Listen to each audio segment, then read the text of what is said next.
If you knew who Amalek was today, would you have an obligation to kill them? And if so, how would you?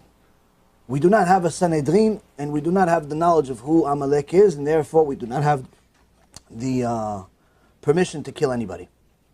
So it's when a Mashiach comes, that's going to be one of his missions, is going to be to destroy Amalek, but that's going to be also through the war of Gog and Magog.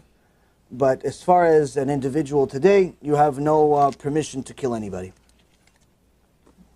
This only applied thousands of years ago? No, it applies now. It's just that we don't have the right to do it simply because we don't know for sure who Amalek is. There are people that have Midat Amalek. They have the character traits of Amalek. They have the actions of Amalek, but we still don't know for sure that they are Amalek. So if because of that limited amount of uncertainty, you're not allowed to apply that halacha.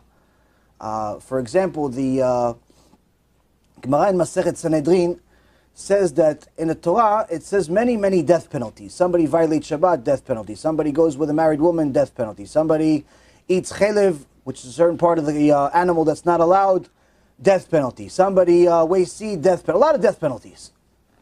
But they said in the Bet Din, when we had the Sanhedrin, if there was one death penalty actually executed, if there was more than one per 70 years, there's something wrong with that Bet Din. They're too vicious.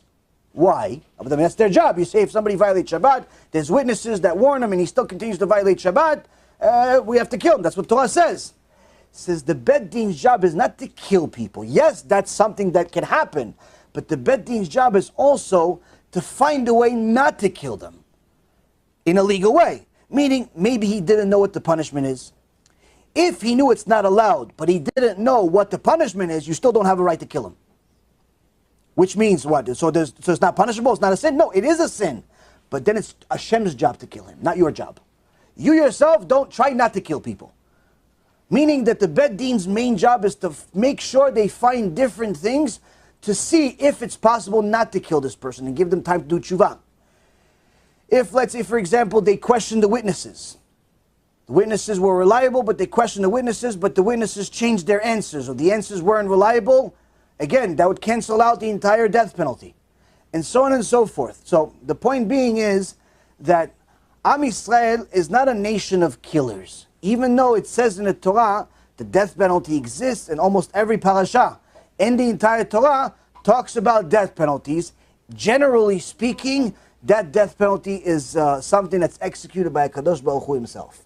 Not by us, and even needless to say, not by us when we don't have a Sanhedrin.